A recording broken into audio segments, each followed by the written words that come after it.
자, 오늘 이번 주간 우리가 다루고 있는 이 성품인데요. 이 성품에는 기초적인 성품이 있고 또 이 기초를 가지고 행해야 될 태도적인 성품이 있습니다.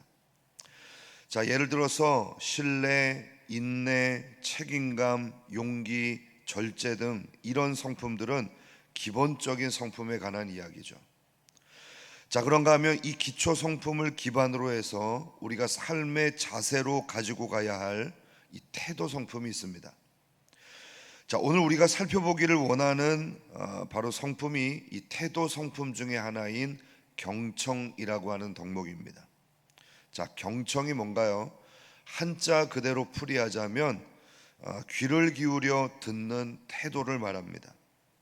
자, 구약 성경에서는 이 경청을 쉐마, 들으라 라고 하는 단어로 표현하고 있죠. 아마 여러분들도 쉐마 교육, 이 쉐마라고 하는 단어를 종종 들어보셨을 것입니다. 사람이 살아가는 데 있어서 듣는 것이 참 중요하죠. 어린아이가 말을 하게 될 때 이 엄마, 아빠, 안녕하세요, 밥 주세요, 좋아요, 싫어요 이런 기본적인 말을 하게 되는 이유가 뭘까요?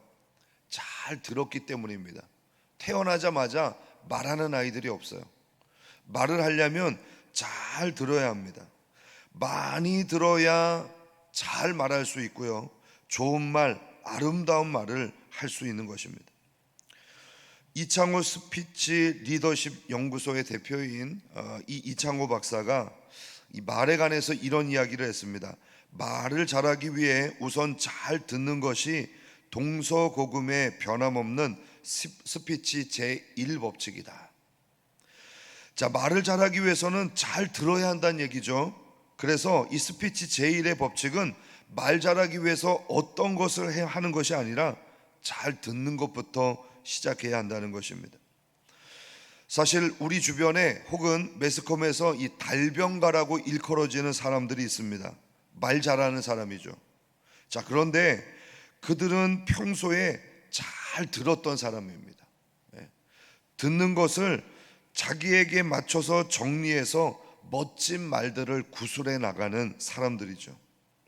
자, 우리의 일상의 삶도 돌이켜보면 말하고 듣는 삶 아니겠습니까? 사람과의 관계를 잘하기 위해서는 들어주는 것을 잘하는 것이 중요합니다.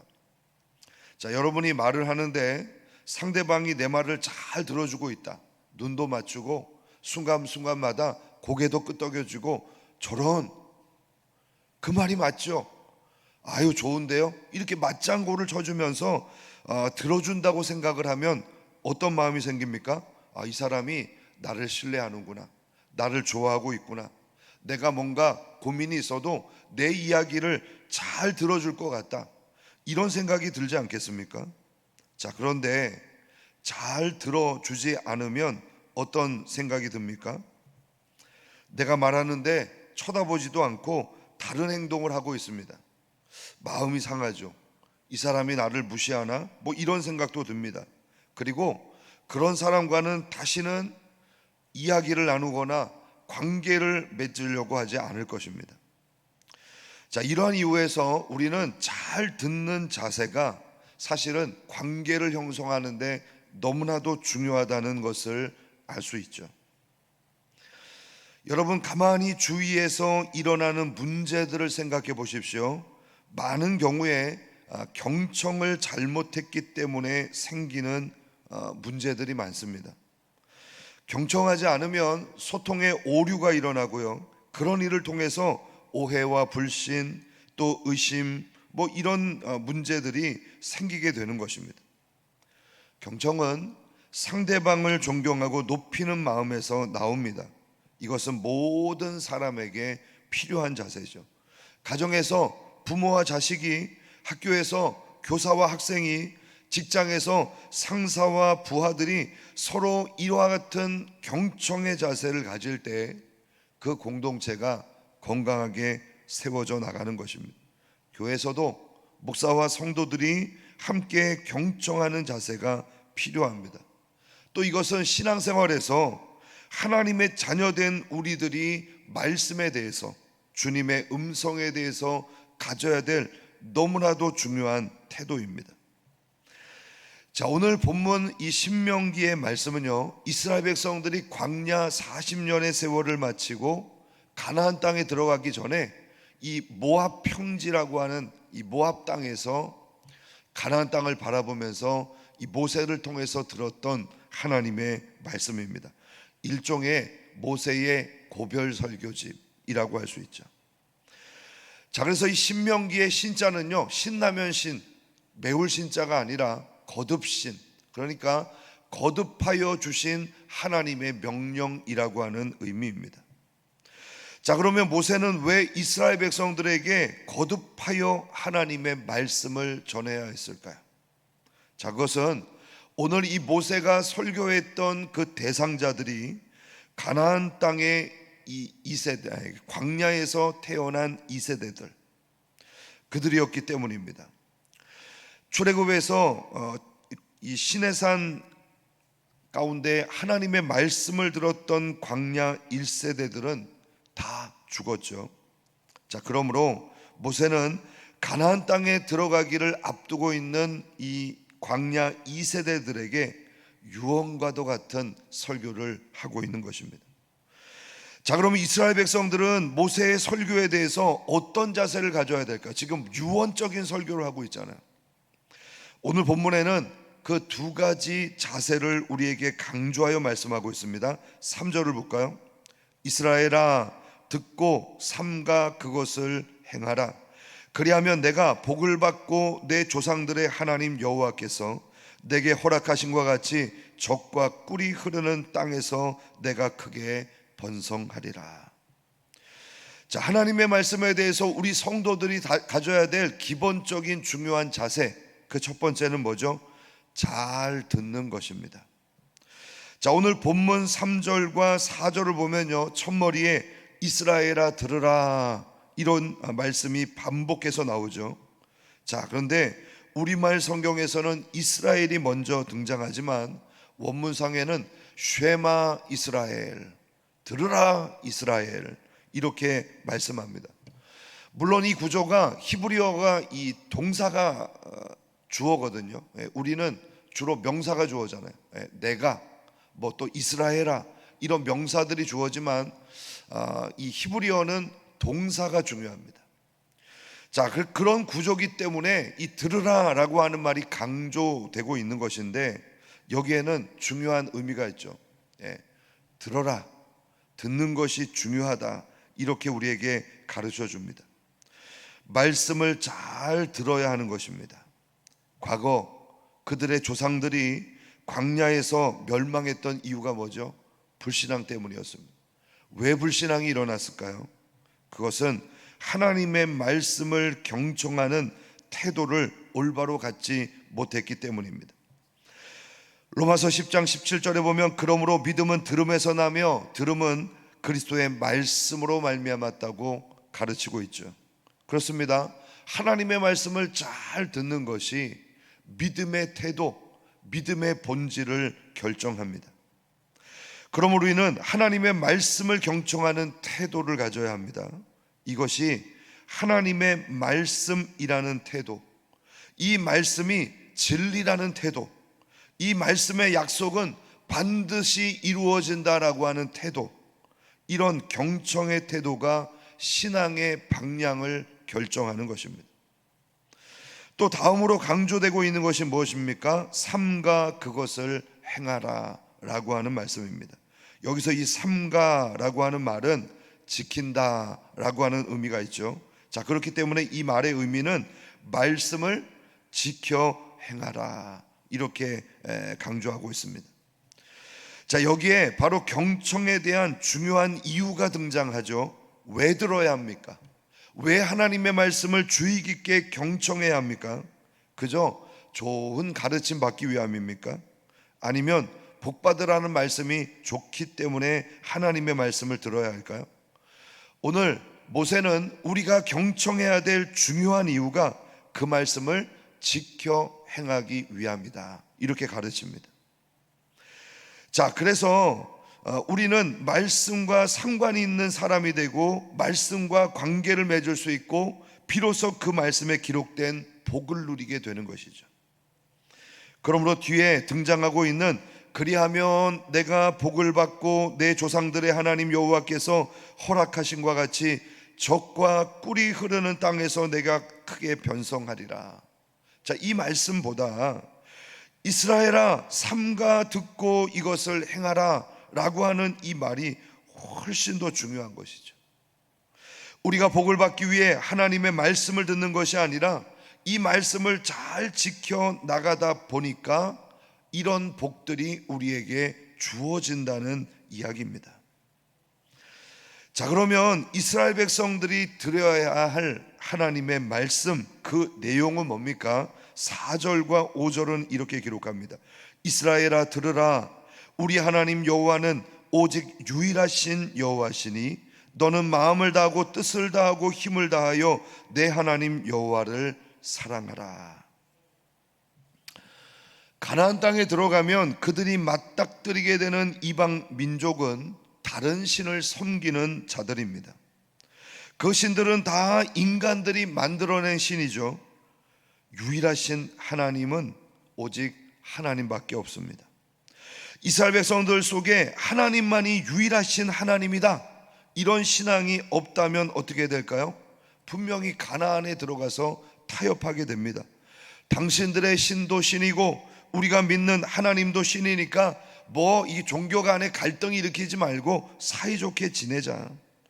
우리가 하나님의 말씀을 통해서 이 땅을 멸절하라고 분명히 명령을 받았지만 그것은 별로 인권을 생각할 때 좋은 것이 아닌 것 같아.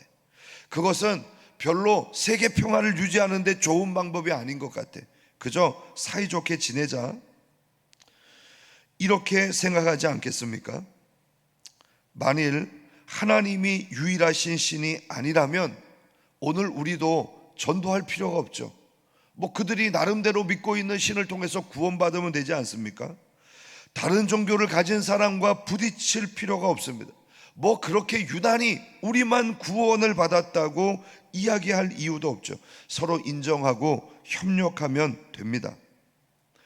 때로는 우리도 이렇게 나이스하게 세상과 함께 잘 협력하며 살아가는 너그러움을 보여주면 좋겠다라는 생각이 듭니다. 성탄절에 절에서 이 천주교에게 선물을 보내면서 예수님의 탄생을 축하합니다. 그러면 또 석가탄신일에 어떻게 합니까? 천주교에서 축전을 보냅니다. 석가의 탄생을 축하합니다. 이렇게 서로 간에 축하하고 선물을 보내는 것이 상당히 너그럽고 포용적인 종교인들의 모습 아닙니까? 자, 그러나 기독교는 그렇게 할 수 없는 종교입니다. 안타깝지만 그렇습니다. 왜요? 하나님이 유일하신 하나님이시기 때문입니다. 그 어떤 누구도 우리의 구원자가 되실 수 없습니다. 그래서 기독교는 세상 사람들이 보기에 독선적일 수 있습니다. 하지만 유일하신 하나님에 대한 신앙은 어떤 경우에라도 양보할 수 없는 너무나도 중요한 가치입니다. 오늘 모세가 그 이야기를 하죠. 가나안 땅에 들어가면 반드시 명심해라. 하나님은 유일하신 하나님이시다. 자, 그 유일하신 하나님에 대해서 우리가 갖는 마음의 자세가 어떠해야 됩니까? 마음을 다하고 뜻을 다하고 힘을 다하여 사랑하라는 것입니다. 이 말씀은 예수님께서 세 계명을 주시겠다고 그대로 인용하셨던 말씀 중에 하나이죠. 자, 그 말씀 가운데 뭐가 포함되었죠? 목숨을 다하여, 이 말씀이 포함되고 있습니다. 무엇을 의미할까요? 우리의 모든 인격과 마음과 혼신을 다하여 하나님을 사랑하라는 말입니다. 내가 할 수 있는 만큼 사랑하라고 하지 않으셨습니다. 형편에 따라 사랑하라고 하지 않으셨습니다.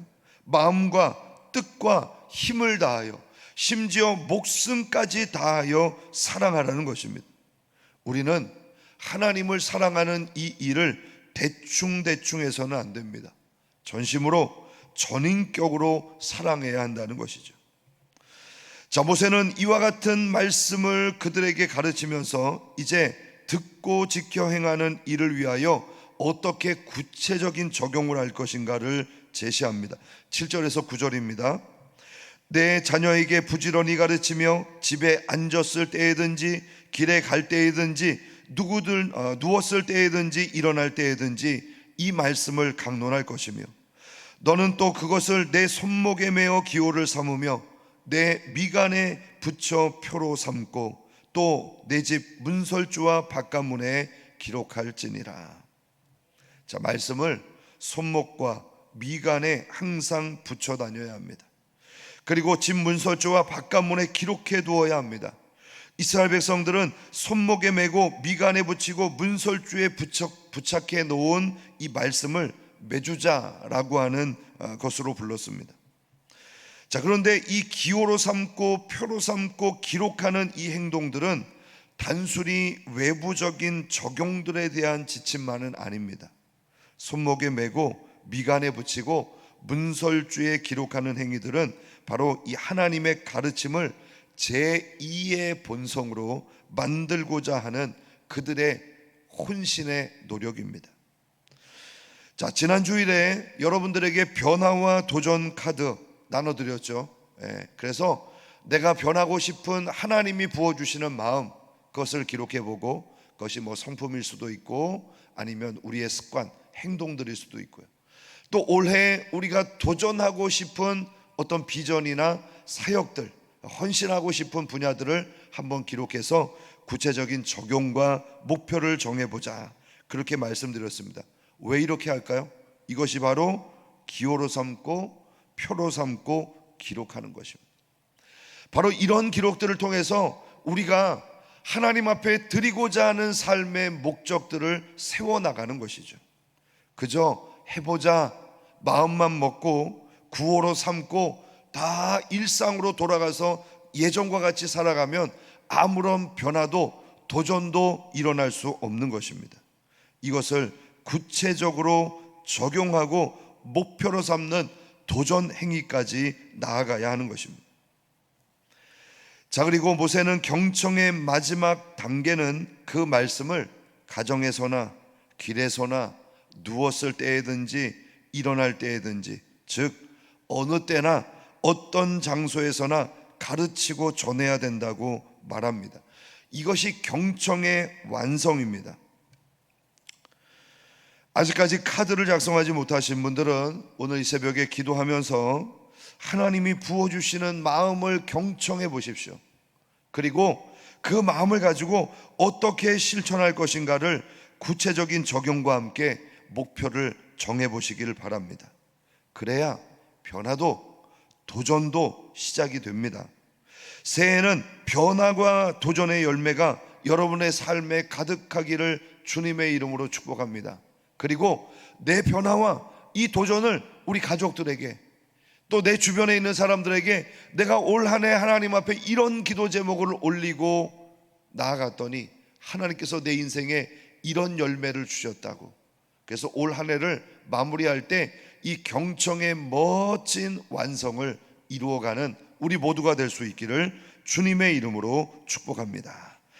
자, 이 시간 우리 간절한 마음으로 함께 기도할 때 하나님, 오늘도 우리에게 경청할 수 있는 열린 귀를 주시고 열린 마음을 주시고 또 자세를 허락해 주옵소서. 우리가 우리의 삶의 모든 영역, 사람들과 만나고 교제하고 또 일을 감당하는 모든 곳에서 이 경청의 자세로 아름다운 관계를 맺어가기를 원하는데, 특별히 하나님 앞에 경청하는 신앙인이 될 수 있도록 인도해 주시기를 원합니다. 오늘도 하나님이 유일하다는 이 사실을 우리 모두가 기억하게 하시고 이 말씀을 삼가 듣고 지킬 수 있는 주의 백성이 되게 하옵소서. 그리고 이 말씀을 우리의 삶에 구체적으로 적용하는, 손목에 매기도 하고 문설주에 부착해 놓기도 하고 기록하고 표로 삼고, 이런 모든 행위들이 우리의 삶 가운데 이어지게 하시고, 그리고 경청의 마지막 단계 가르치고 증거하고 우리의 삶에 구체적으로 열매를 맺어가는 삶이 되게 하옵소서. 오늘 시간 주신 말씀 기억하면서 주여 크게 부르고 우리 함께 간절한 마음으로 기도하겠습니다. 주여